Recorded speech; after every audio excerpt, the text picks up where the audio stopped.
आज के इलेक्शन में धांधली नहीं धांधला किया जा रहा है।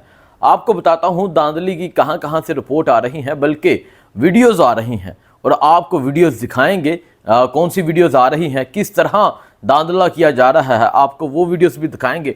लाहौर में क्या चल रहा है, गुजरात में क्या चल रहा है, इसके अलावा डेरा इस्माइल खान के पीके और बाकी हलकों में क्या पोजीशन है, आपको बताते हैं। अस्सलाम वालेकुम, मैं हूं हसनैन, आप देख रहे हैं मेरा यूट्यूब चैनल। करते हैं आज का व्लॉग शुरू। सबसे पहले आपसे गुजारिश है नया पाकिस्तान यूट्यूब चैनल को सब्सक्राइब करें, लाइक करें, सपोर्ट करें, बहुत शुक्रिया। आज का व्लॉग, आज मैं लाहौर के मुख्तलिफ हलकों में गया। 4 हलकों में ज़िमनी इलेक्शन है। मैं चारों हलकों में गया, जाके वहाँ की सूरत हाल देखी। जब मैंने वहाँ की सूरत हाल देखी, एक चीज़ तो बिल्कुल वाजिया नज़र आ रही है, जो टर्न आउट है वो बहुत कम होगा। टर्न आउट अगर 30 to 35% हो गया तो ये भी बहुत ज़्यादा टर्न आउट होगा। क्यों? क्योंकि पोलिंग कैंप्स जो हैं, पोलिंग स्टेशन जो हैं, उनमें रश बिल्कुल अभी तक नज़र नहीं आ रहा। कोई 1-2 कारकुन पहुंचते हैं, वोट कास्ट करते हैं, चले जाते हैं। लाहौर की सड़कें वीरान हैं, कोई रश नहीं है। पोलिंग स्टेशंस में कोई रश नहीं है। लाहौर में जो टर्न आउट होना चाहिए था उस तरह नज़र नहीं आ रहा। बात करते हैं शहजाद फरूक के हलके की। तो मैं शहजाद फरूक साहब से मेरी बात हुई। वहाँ एक पोलिंग स्टेशन के बाहर हम पहुँचे तो पता चला कि वहाँ जो पोलिंग एजेंट था उसे वहाँ से भगा दिया गया है और ये कहा गया है कि अगर तुम यहाँ पोलिंग स्टेशन से ना गए तो तुम पर हम 9 मई का मुकदमा डाल देंगे। अब हर शख्स दलेर और बहादुर नहीं होता, वो वहाँ से चला गया 9 मई के डर से कि मुझ पे 9 मई का मुकदमा ना डाल दिया जाए। शहजाद फरूक साहब ने कहा कि मेरे बहुत से पोलिंग एजेंट्स को ये धमकियाँ लगाई गई कि आप पोलिंग स्टेशन से बाहर निकल जाएं, वरना आपको 9 मई के मुकदमे में अभी ही गिरफ्तार कर लेंगे। कुछ चले गए, कुछ वहाँ मौजूद रहे। ये सूरत हाल है यहाँ लाहौर की। और शहजाद फरूक ने कहा लेकिन मैं फिर भी पुरुमीद हूँ कि मैं जीतूंगा। धमकाया जा रहा है। हमारे जो पोलिंग एजेंट अंदर बैठे हैं उनको कहा जा रहा है कि आपके ऊपर 9 मई का मुकदमा हो जाएगा, भाग जाओ।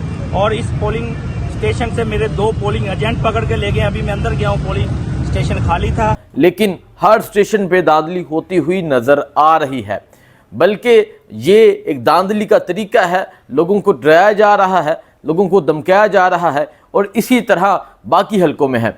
हाफिज ईशान साहब वो एक पोलिंग स्टेशन में पहुंचे तो वहां जो प्रिजाइडिंग ऑफिसर था उसने ये इतराफ़ कर लिया कि हमने पीटीआई के पोलिंग एजेंट से पहले ही फॉर्म 45 पे साइन करवा लिए थे। अब इस पे क्या एक्शन, अब इस पे क्या इलेक्शन कमीशन एक्शन लेगा या खामोश रहेगा? आप इलेक्शन में धांधली की बुनियाद रखते हैं, हमें वो दिखाएं। सुबह फॉर्म 45 जो है ना वो साइन करो, हारून फोन करो। मुझे आप फॉर्म 45 क्यों आपने साइन करवाया? अच्छा बात तो सुन रहे हो, आपने साइन की, आपने भी की। अब मुझे फॉर्म 45 दिया है। मैं आपने फॉर्म 45 आपने भी साइन किया है? किन्होंने करवाया? इन्होंने करवाया।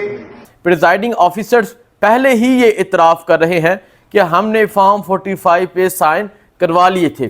अब वो चाहे जितने मर्जी वहाँ वोट डालें, जितने मर्जी धांधली करें, इन्हें कोई पूछने वाला नहीं। यही सूरत हाल मुनस्लाही के हल्के में है। वहाँ टर्न आउट जो है दूसरे हल्के की निस्बत वहाँ ज़्यादा नज़र आ रहा है, लेकिन वहाँ भी धांधली की शिकायत मिल रही हैं। अब बात करते हैं गुजरात की। गुजरात जहाँ से चौधरी परवेज़ लाही कैंडिडेट है, वहाँ धांधली की बहुत ज़्यादा शिकायत मिल रही हैं, बल्कि वीडियोस मिल रही हैं। आपको कुछ वीडियोस दिखाऊंगा, आप ये वीडियो देखें। इस वीडियो में आप वाज़िया तौर पर देख सकते हैं जो पाकिस्तान मुस्लिम लीग काफ के उम्मीदवार हैं चौधरी मूसा लाही, ये जो कॉपी है तमाम पर्चियों पर पहले ही मोहर लगा दी गई है। और इस तरह बहुत से पोलिंग स्टेशन जो है, यहाँ काफ लीग का कोई वोट नहीं था, तहरीक इंसाफ की वाज़िया अक्सरियत थी, उनको बंद कर दिया गया। आप कंजा की बताऊं, कंजा में पुलिस अमले के साथ मिली हुई है। आप इन दोनों वीडियोस को देखें, दोनों वीडियोस से आप अंदाज़ा लगाएं किस तरह पुलिस अमले के साथ मिली हुई है। पुलिस मिल के धांधली करवा रही है।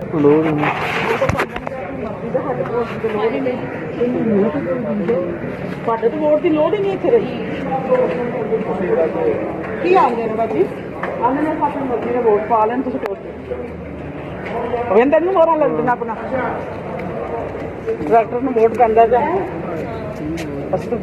लोगों ने बुलाया है, आप कर लेना काम। क्यों लोग ਇਹਨਾਂ ਨੇ ਇਹੀ ਬੇਸ਼ਰਮੀ ਕੀਤੀ ਸੀ ਨਾ, ਹੁਣ ਵੀ ਇਹੀ ਕੰਮ ਹੋਣਾ।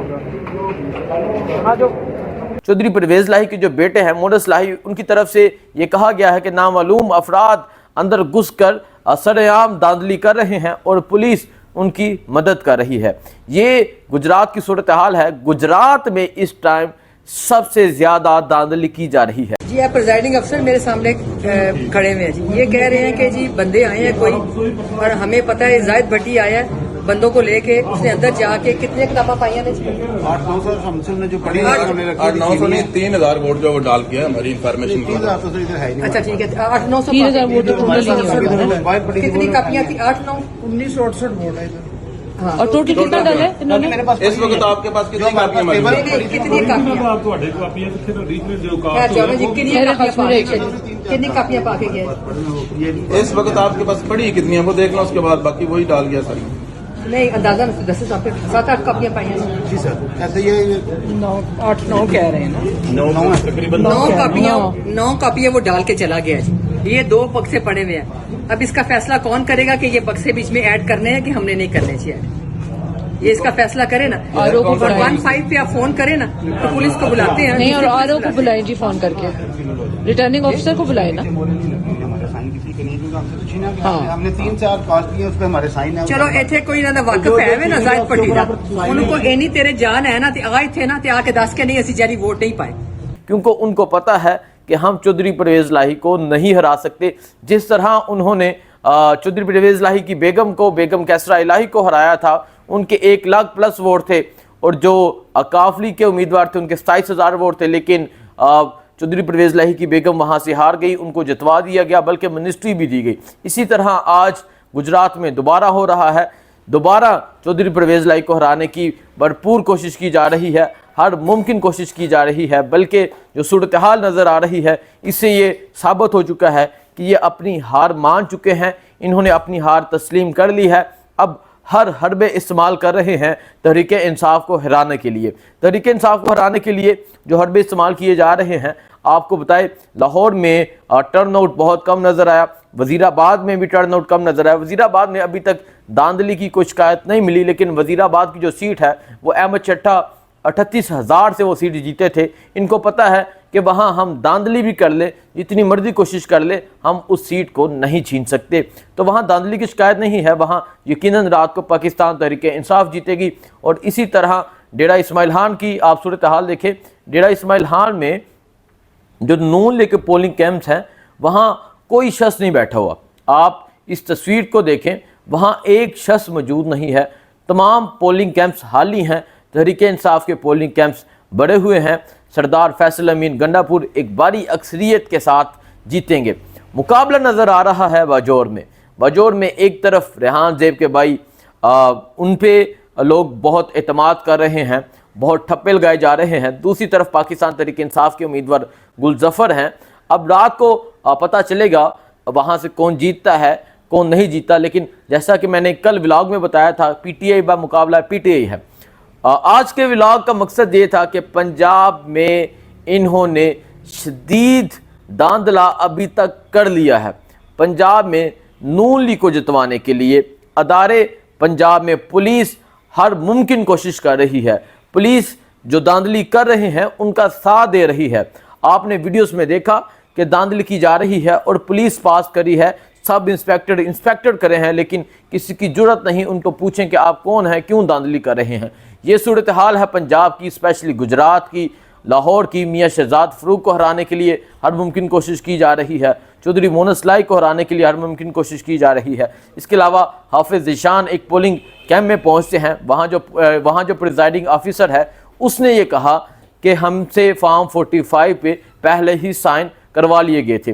धांधली की जा रही है, भरपूर धांधली की जा रही है, लेकिन फिर भी देखते हैं शाम को क्या रिजल्ट आता है। आपको अपडेट देते रहेंगे। मुझे दीजिए इजाज़त। अल्लाह हाफिज़।